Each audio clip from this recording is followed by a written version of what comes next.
3 অক্টোবৰত বিটিসি চৰকাৰৰ শপত গ্ৰহণ বিশেষ অতিথি ৰাজ্যপাল মুখ্যমন্ত্ৰী আহিব উত্তৰ পূৰ্বাঞ্চলৰ মুখ্যমন্ত্ৰী বিন্দু ঘোষণা আত্মবিশ্বাসী হাগ্ৰামাৰ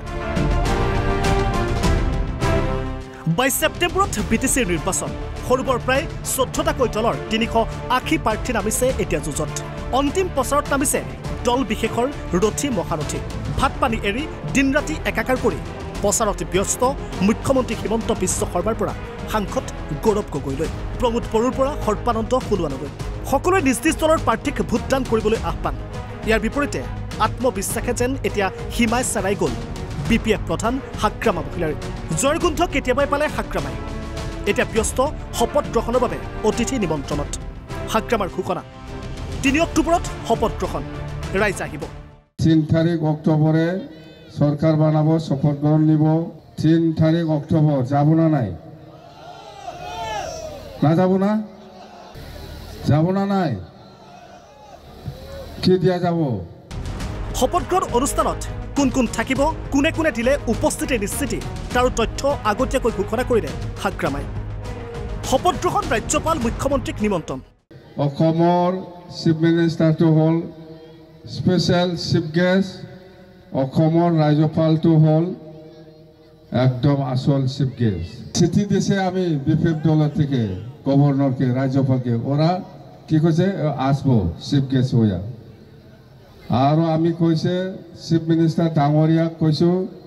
আপনি আহিব না নাই লেটাৰ লিখিছে আহিব বলে ও থাকিব চেৰেমনি পিছে কেৱল অসমৰ ৰাজ্যপাল বা মুখ্যমন্ত্ৰীয়ে নহয় হাগ্ৰামাৰ শপত গ্ৰহণ অনুষ্ঠানলৈ নিমন্ত্ৰণ দিয়া হ'ব উত্তৰ পূৰ্বাঞ্চলৰ আটাইকেইখন ৰাজ্যৰ মুখ্যমন্ত্ৰীকো এই কথাও ঘোষণা কৰিলে বিপিএফ প্ৰধানগৰাকীয়ে আলহী মাতিছো আমি চিফ মিনিষ্টাৰ ডাঙৰীয়াক মাতিছো গভৰ্ণৰ ডাঙৰীয়াক মাতিছো আৰু নৰ্থ ইষ্টত যিমান চিফ মিনিষ্টাৰ আছে সকলোকো মাতিব ইয়াৰ পিছত যাব আহিব খাওয়া দাওয়া কৰিব নেক্সট ডে চেয়াৰত বহিব এখোজ আগুৱাই গৈ হাগ্ৰামাই ঘোষণা কৰিলে কেবিনেট ঘোষণা কৰিলে কি হ'ব হাগ্ৰামা কেবিনেটৰ প্ৰথম সিদ্ধান্ত শপত গ্ৰহণ লোৱাৰ পিছত নেক্সট দিনা অফিচত বহিব না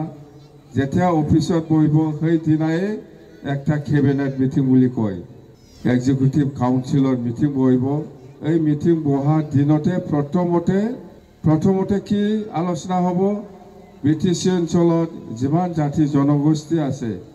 যাৰ যাৰ লগত মাটিৰ পাট্টা নাই এই সকলক মাটিৰ পাট্টা দিয়া যাওক বুলি প্ৰথম দিনাই ডিসিশন হ'ব হাগ্ৰামাৰ আত্মবিশ্বাস দেখি অনুভৱ হয় বিজেপি কংগ্ৰেছ ইউপিপিএলে এক অনাৰ্থক প্ৰচাৰ চলাই আছে পিছে কিয় ইমান আত্মবিশ্বাসী হাগ্ৰামা মহিলাৰ এয়া প্ৰমোদ বড়োৰ শিবিৰক হতাশ কৰাৰ কৌশল নে হাগ্ৰামাৰ প্ৰতি বিজেপিৰ সিগনেল সকলো স্পষ্ট হ'ব 26 সেপ্টেম্বৰৰ ফলাফলৰ পিছতহে কাজলগাঁৱৰ পৰা খেন্দ্ৰেট ৰায়ৰ সহযোগত ৰমেন কলিতাৰ ৰিপৰ্ট NP নিউজ